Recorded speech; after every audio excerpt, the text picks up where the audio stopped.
It was December 31st, and Jack found himself getting dressed for yet another corporate New Year's Eve party. Jack worked in finance, a field not exactly known for thrilling office parties, but his wife, Natalie, worked at a marketing agency known for throwing legendary bashes. She'd insisted he accompany her this year, reassuring him that, "This one will be different, I promise." Her excitement was infectious, and Jack found himself putting on his best suit with a sense of anticipation. He couldn't remember the last time Natalie had been so thrilled about spending time together. Natalie had always been a vibrant presence in his life. With her quick wit and endless energy, she seemed to attract attention wherever they went.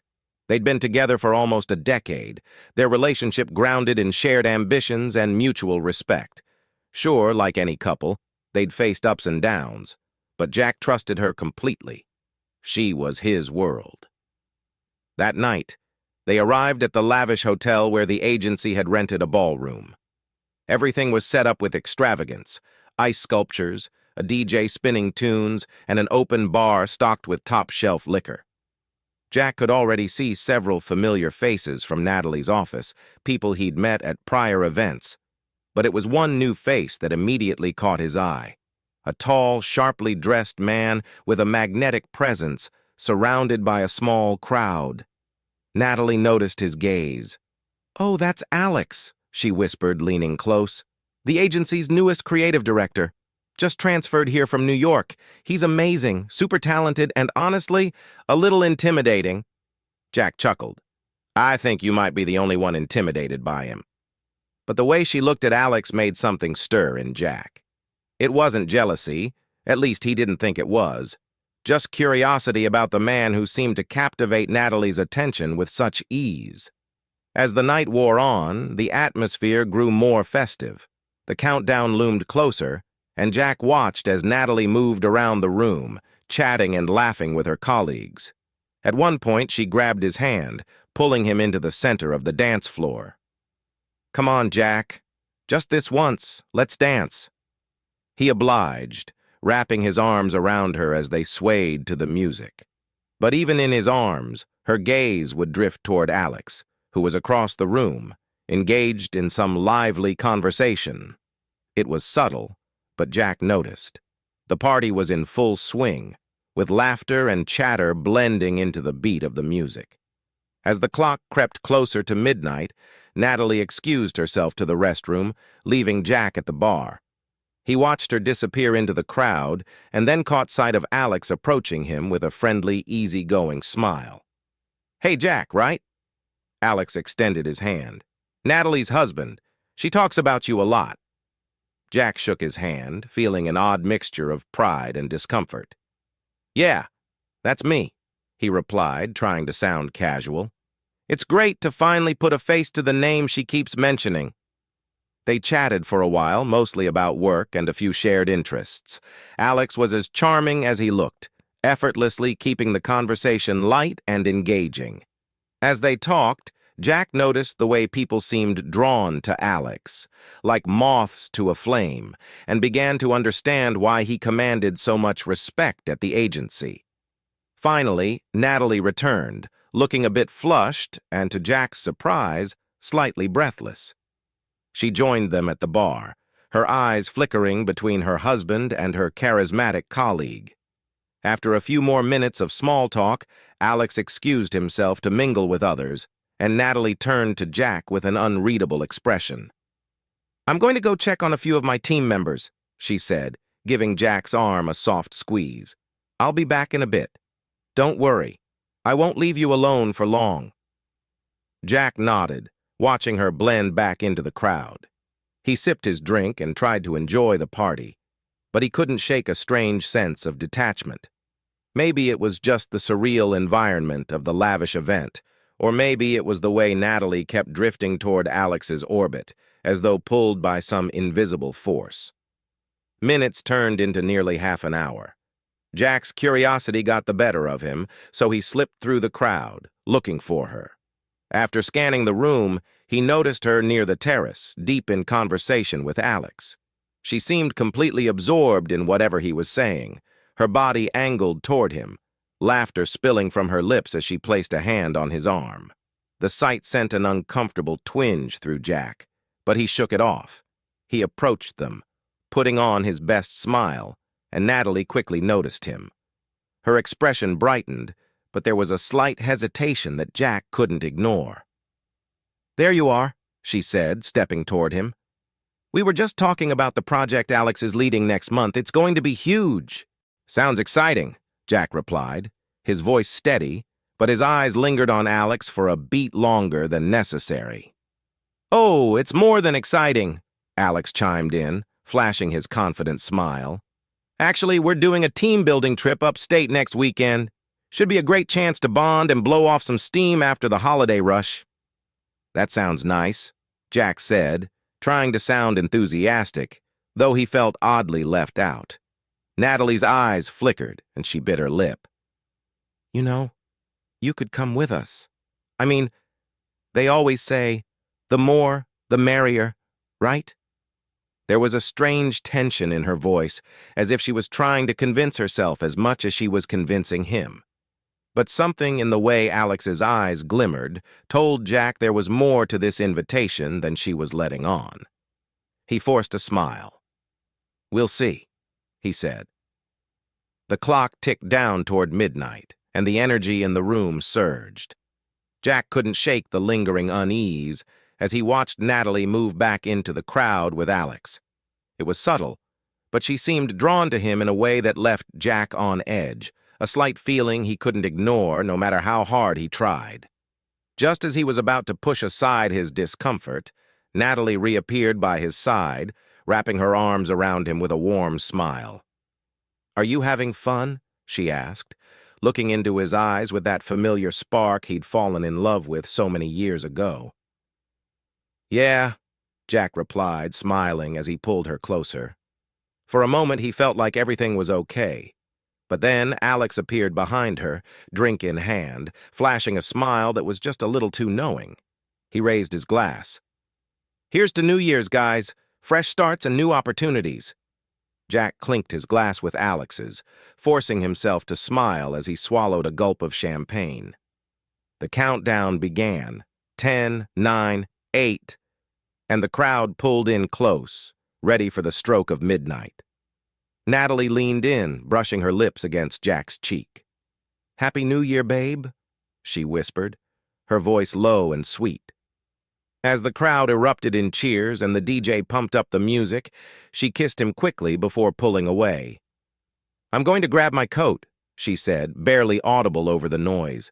"It's getting a little stuffy in here." Jack nodded, thinking she'd be right back, but as he waited, 5 minutes passed. Then 10. He glanced around, his mind churning. Had she slipped outside for air? He felt an uneasy twinge and decided to go looking for her.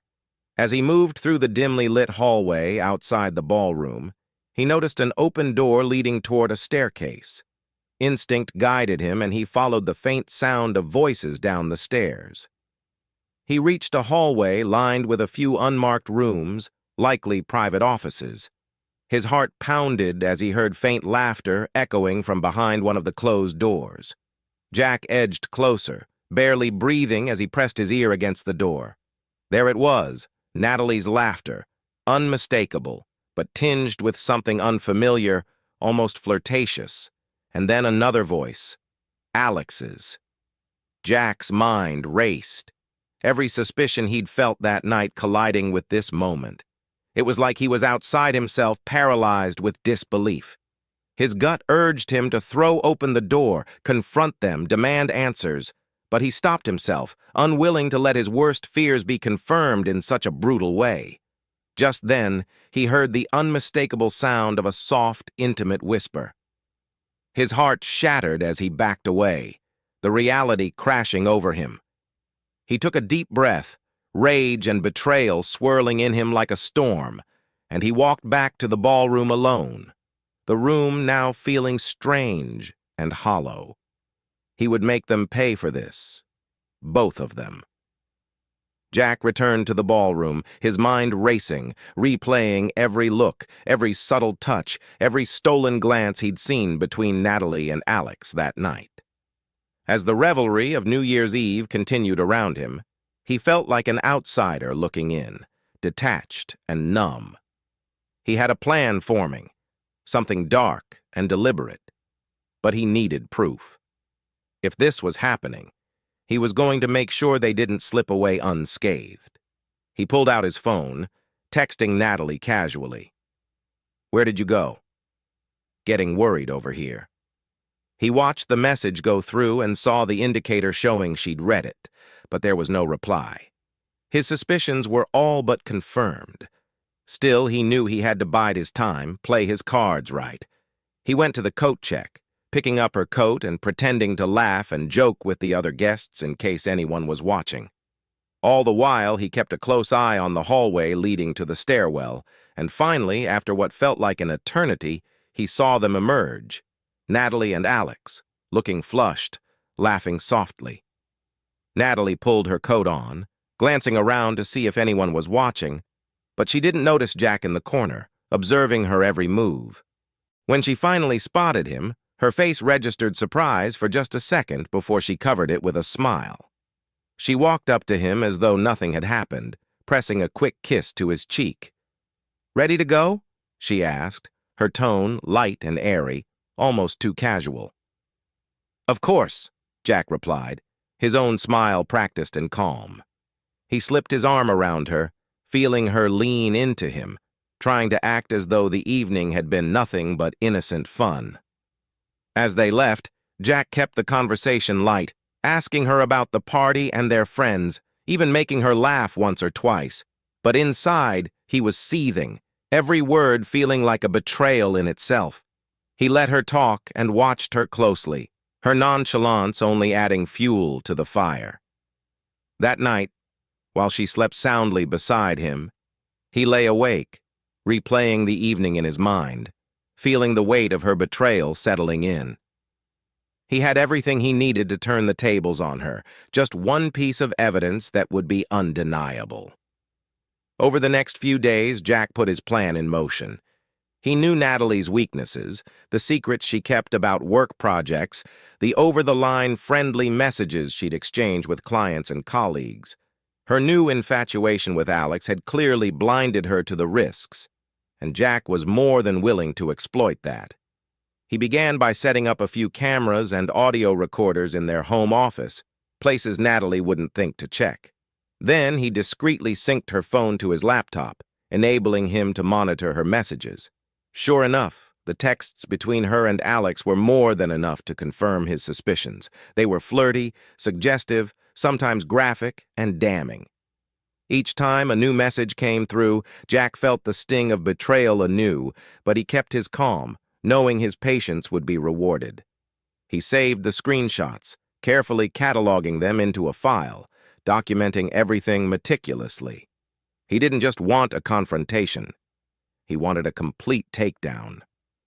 On the morning of January 15th, Jack set the final part of his plan into motion. He'd arranged a meeting at a cozy coffee shop with a couple of Natalie's closest friends, who happened to be mutual acquaintances of Alex as well. They were the kinds of friends who couldn't resist a juicy story, and Jack knew they'd make sure it spread like wildfire. Natalie arrived at the coffee shop later that afternoon, surprised to find her husband already there, waiting. He had his laptop open on the table, and as she approached, he motioned for her to sit. She glanced around, noticing her friends at nearby tables, giving Jack a questioning look. "Jack?" she asked, a hint of nerves in her voice. "What's going on?" "Oh, just a little coffee date with my wife," he replied smoothly, sliding the laptop toward her. "I thought we'd catch up, maybe discuss a few recent developments." Before she could respond, he tapped the trackpad, opening the file filled with screenshots of her texts with Alex. Her face went pale, her mouth opening and closing as she tried to find something, anything to say. But Jack wasn't finished. "And it seems your friend Alex has been having a little more than a professional connection with you, hasn't he?" Jack's tone was calm, almost cold, as he spoke, his gaze never leaving hers. Natalie's face drained of color. but she tried to put on a brave face. "Jack, please, it's not what it looks like." "Oh, it's exactly what it looks like," he interrupted, his voice sharp. "And here's the best part. I've already sent these to HR, along with a request for a full investigation. Considering Alex's reputation, I'm sure they'll be thrilled to handle this scandal. Let's see if his creative genius will save him now." Natalie's hands flew to her mouth, her eyes filling with tears as she looked around, suddenly noticing her friends watching the entire scene unfold. Wordlessly, Jack stood up, leaving her to stammer and sob, his satisfaction tempered only by the ache of her betrayal.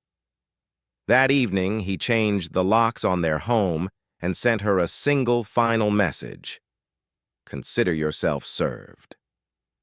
Jack had already contacted a divorce lawyer, prepared to take her for every penny she had. He'd given her one last chance that night at the party, and she had made her choice.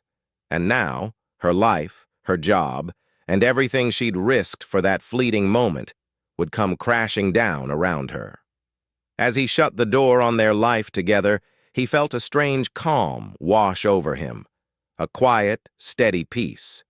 The betrayal still hurt, but in the end, he knew he'd done what he had to do. This New Year's Eve would mark the start of a new life, and this time, he'd make sure he was never blindsided again.